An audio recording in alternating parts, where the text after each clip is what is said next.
ಕರ್ನಾಟಕದ ಯುವ ಕಾಂಗ್ರೆಸ್ನ ಪದಾಧಿಕಾರಿಗಳಿಗೆ ಪದಗ್ರಹಣಕ್ಕೂ ಮುನ್ನವೇ ಡಿಸಿಎಂ ಡಿಕೆ ಶಿವಕುಮಾರ್ ಅವರು ಶಾಕ್ ಅನ್ನು ಕೊಟ್ಟಿದ್ದಾರೆ. ಅದ್ದೂರಿಯಾಗಿ ಪದಗ್ರಹಣಕ್ಕೆ ಸಜ್ಜಾಗಿದ್ದಂಥ ಯೂತ್ ಕಾಂಗ್ರೆಸ್ ನಾಯಕರಿಗೆ ರಾತ್ರೋರಾತ್ರಿ ಚಳಿ ಬಿಡಿಸಿದ್ದಾರೆ.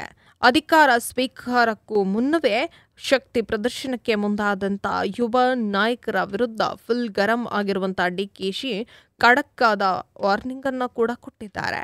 ಡಿಕೆ ಶಿವಕುಮಾರ್ ಅವರ ಸಿಟ್ಟಿಗೆ ಕಾರಣವಾಗಿದ್ದು ಏನು ಗೊತ್ತಾ?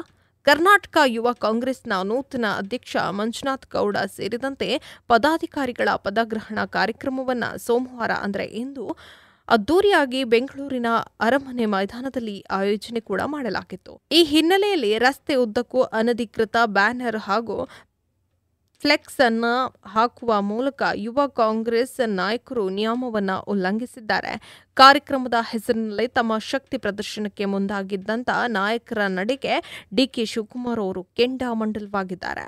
ತಮ್ಮದೇ ಪಕ್ಷದವರ ಮೇಲೆ ಗರಂ ಆಗಿರುವಂಥ ಡಿಕೆಶಿ ಖಡಕ್ ಆದ ವಾರ್ನಿಂಗ್ ಅನ್ನು ಕೂಡ ಕೊಟ್ಟಿದ್ದಾರೆ.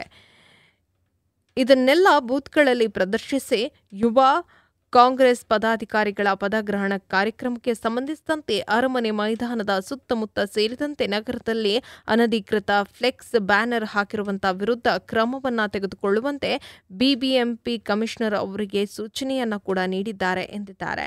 ಅನಧಿಕೃತವಾಗಿ ಫ್ಲೆಕ್ಸ್ ಬ್ಯಾನರ್ ಹಾಕುವವರ ತಾವಾಗಿಯೇ ತೆಗೆಯಬೇಕು, ತೆರವು ಮಾಡದಿದ್ದರೆ ಸಂಬಂಧಪಟ್ಟಂತ ವಿರುದ್ಧ ದಂಡ ಸೇರಿದಂತೆ ಕಟ್ಟುನಿಟ್ಟಿನ ಕ್ರಮವನ್ನು ಜರುಗಿಸುವಂತೆ ಆದೇಶವನ್ನು ಕೂಡ ಮಾಡಿದ್ದೇನೆ.